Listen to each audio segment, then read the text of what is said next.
శ్రీమాత్రే నమః. భగవంతుడు ఏదడిగినా ఇచ్చేస్తట.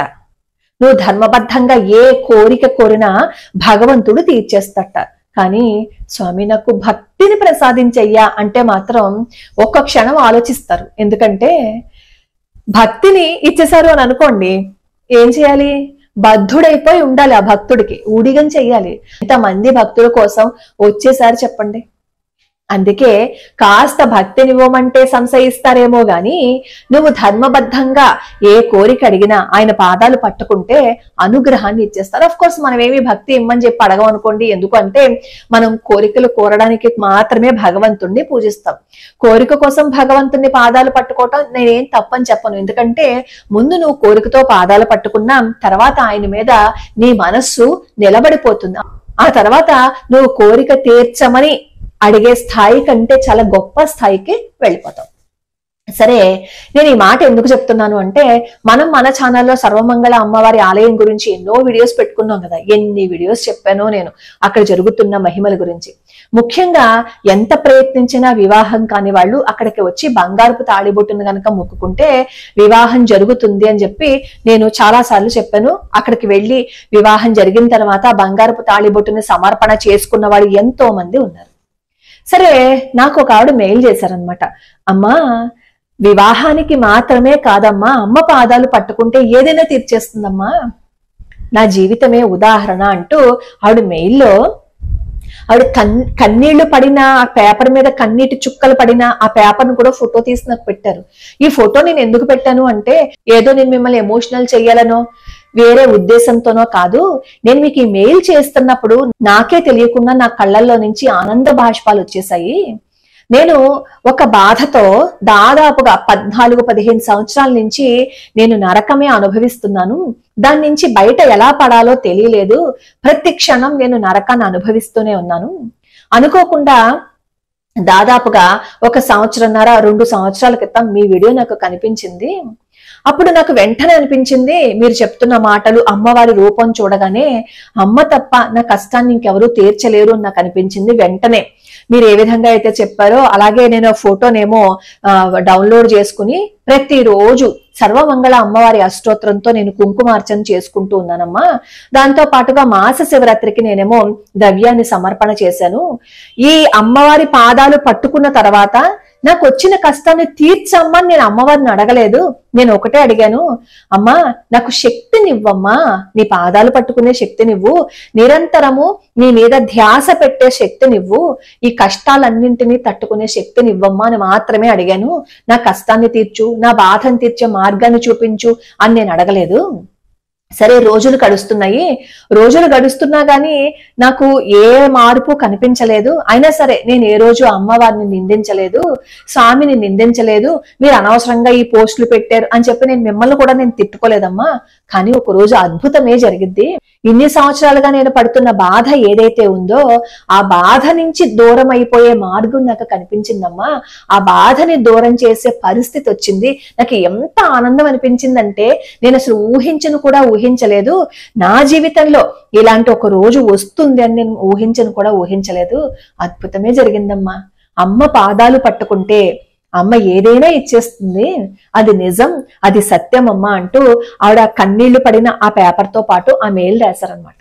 ఆ మెయిల్ చూసిన తర్వాత నాకు ఎంత ఆనందం అనిపించింది అంటే ఆవిడ జీవితంలో అంతవరకు పడుతున్న కష్టాన్ని దూరం చేసే మార్గాన్ని అమ్మవారు చూపించారు అంటే అమ్మవారి అనుగ్రహం ఆవిడ మీద ఉంది అంటే నాకంటే సంతోషించే వాళ్ళు ఎవరు ఉంటారు చెప్పండి. ఒకరి జీవితంలో ఈ కష్టం దూరం అయిపోయింది అని నాకు ఎవరైనా పెట్టారనుకోండి కామెంట్, నాకు ఎంత ఆనందంగా అనిపిస్తుందో. నిన్న కూడా ఎవరో ఒక ఆవిడ నాకు కామెంట్ లో ఉన్నాయి, బహుశా నిన్న వీడియో కింద ఉంటాయి, మీరు చూసుకుంటే కనుక కామెంట్స్. ఆవిడ కూడా అదే చెప్పారు.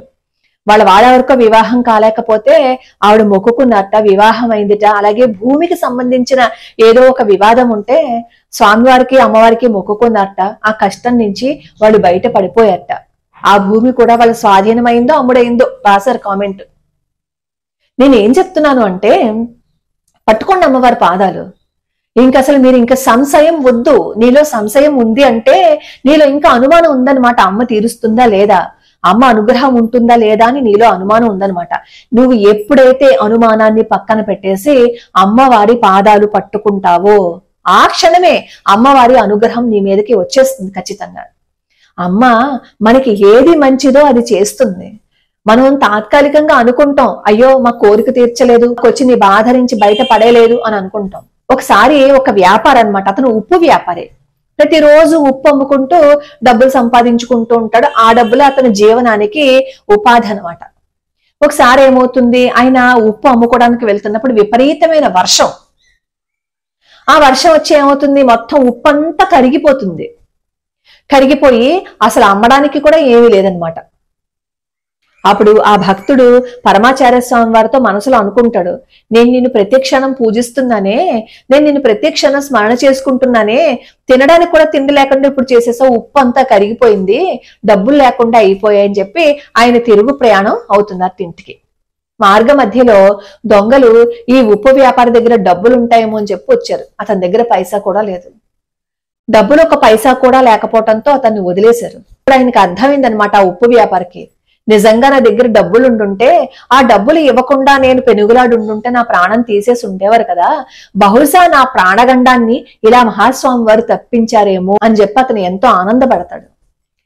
నేను దీనికి సంబంధించి వీడియో పెట్టాను, మన దాంట్లో ఉంటుంది చూడండి, మహాస్వామి వారి లీలల్లో ఉంటుంది. భగవంతుడు మనకి ఏది చేసినా మంచే చేస్తాడు.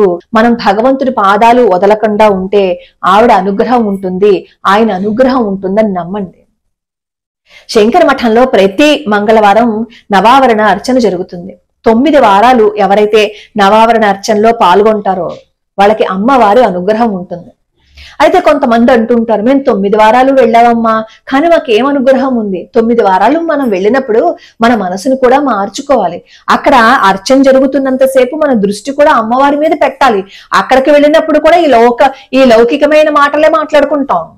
మన కోరిక ఎప్పుడు తీరిపోతుందని వచ్చేవాళ్ళు పోయే వాళ్ళతో చూస్తాం తప్ప మన దృష్టి ఎప్పుడు అమ్మవారి మీద పెట్టి అలా కూర్చుని చూస్తామా?